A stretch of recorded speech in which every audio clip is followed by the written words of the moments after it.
Dans cette vidéo, je voulais parler de la spiritualité et la dimension matérielle de la vie. Et donc la question c'est, est-ce que la spiritualité doit nous couper du monde matériel? Est-ce que ça coupe ou pas? Alors, quand on va poser la question aux gens qui sont dans la spiritualité, ils vont te dire non, non, non, surtout pas, parce que tu vois, le monde matériel, etc., etc. Sauf que quand tu regardes dans les faits, on va voir une forme de désintérêt du monde matériel, des personnes spirituelles. Et à un moment donné, ils ont un tel état de conscience que tu as l'impression qu'ils sont plus sur cette planète, quoi. Ils sont complètement déconnectés de cette vie. Et donc, si tu veux comprendre qu'est-ce qui se passe, qu'est-ce qui se joue, comment trouver un équilibre par rapport à tout ça, reste bien jusqu'au bout de cette vidéo.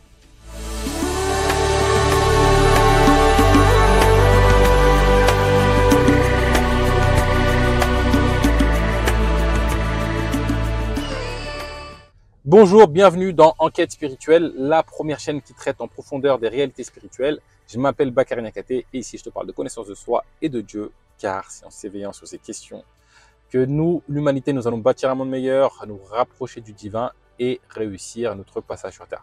Donc si toi aussi tu veux t'éveiller spirituellement, deux choses à faire. La première, tu t'abonnes à la chaîne, tu actives la cloche pour être sûr de ne pas rater des vidéos puissantes comme celle-ci que j'y partage chaque semaine. Et deux, va dans la barre des descriptions et accède gratuitement à un test de personnalité. Car celui qui se connaît vraiment connaît le tout, alors fais ce premier pas vers l'éveil. Rentrons maintenant dans le vif du sujet. Spiritualité et monde matériel, est-ce que ça fait bon ménage ou mauvais ménage? Effectivement, quand tu poses la question, tu dis bah si, forcément. Je veux dire, si j'ai une vie spirituelle, forcément que ça doit se refléter sur mon comportement, sur mon agir, sur mon rapport aux choses, etc., etc., etc. Et donc forcément, il doit avoir un lien. Maintenant, quand on regarde dans le concret des faits, on se rend compte que on va trouver, alors c'est pas tout le monde, on va trouver des gens qui sont très spirituels, mais qui sont complètement désintéressés de cette vie matérielle, complètement rien à foutre, avec un détachement profond. Et en fait, leur seul plaisir, leur seul amour, c'est de se connecter au divin, c'est de méditer, c'est d'avoir des discussions spirituelles, et rien d'autre ne les intéresse si ce n'est ces moments-là. Et donc, on se dit un peu, même en les observant, ces personnes, elles sont plus trop connectées à la vie, elles sont déconnectées de la réalité, elles sont perchées, c'est l'expression qui revient souvent. Tu es perché, d'ailleurs même moi, on doit souvent me le dire, je suis perché de par déjà mes idées.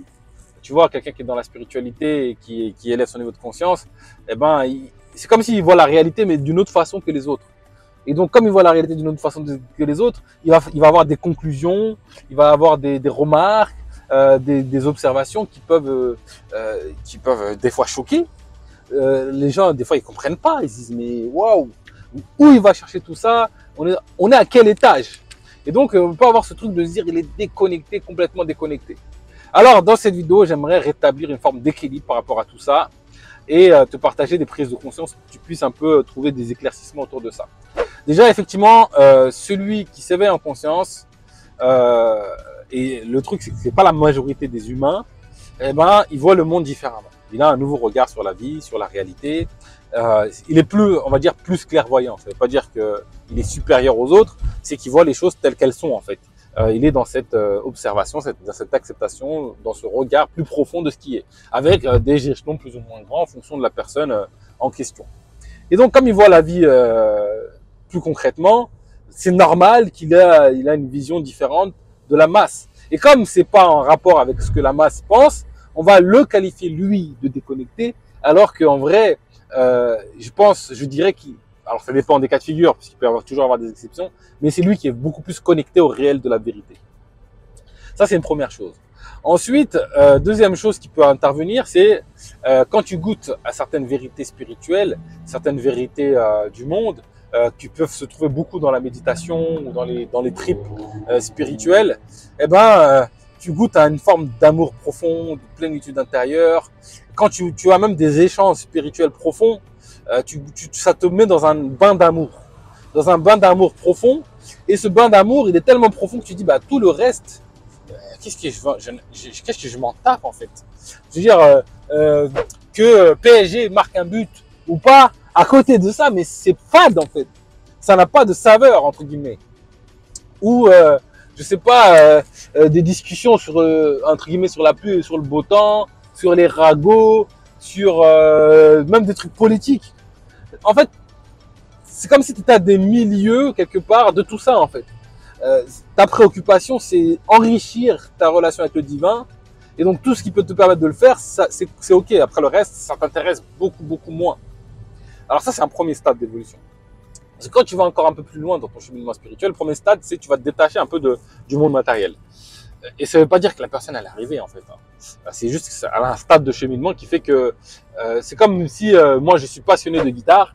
Eh bien, je prie par la guitare, je vis par la guitare, je dors par la guitare, parce que j'ai un amour pour ça. Et parce que ça me nourrit. Eh bien, quelqu'un qui va être dans cette démarche spirituelle, il peut y avoir ça aussi. Mais c'est un stade de cheminement, c'est-à-dire qu'il va se connecter aux expériences qui vont le rapprocher plus du divin, qui vont le mettre dans ce bain d'amour. Mais le stade d'après, je ne veux pas dire le stade suprême parce que je pense que c'est sans limite, c'est d'avoir cet amour pour tout, en fait. C'est-à-dire que tu regardes un match de foot, tu vois Dieu, en fait. Tu es dans cet amour divin, même si tu regardes un match de foot. Tu assistes à un spectacle, pareil. Tu es dans les embouteillages, pareil. Tu es en train de conduire, pareil. C'est-à-dire que tu passes du stade où je me détache de tout ce qui est monde matériel à un stade où je suis attaché de manière égale et profonde. Alors, c'est un cheminement.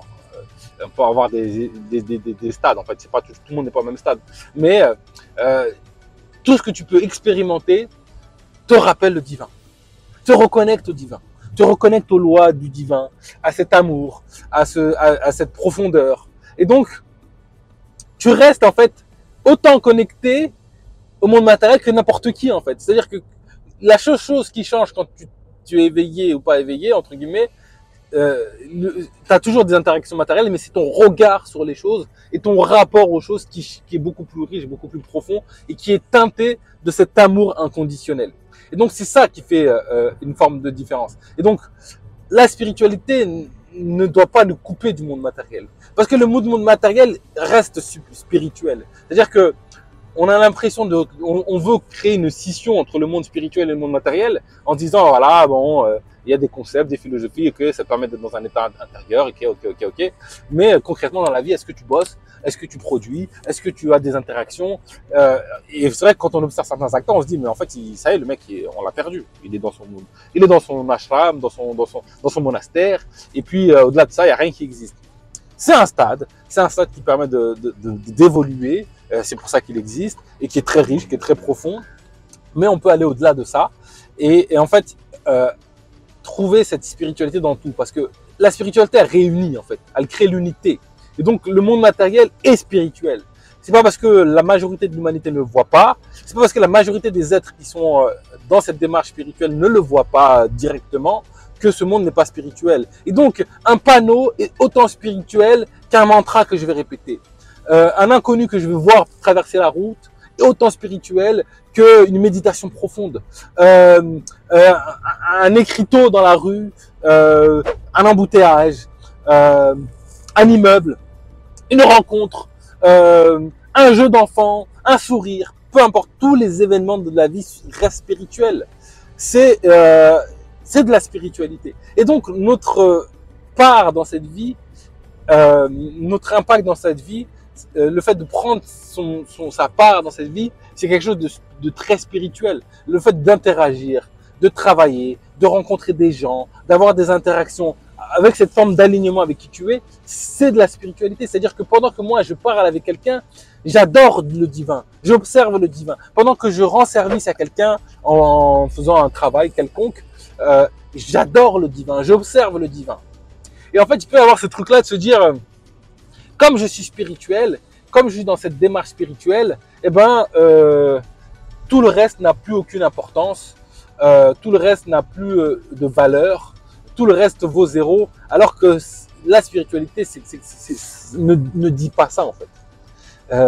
Tout est Dieu, tout est un, tout est spirituel. Même si tu ne le vois pas, ça reste spirituel. Et quand tu chemines spirituellement, tu apprends à voir ça dans chaque chose, dans chaque élément, dans chaque expérience.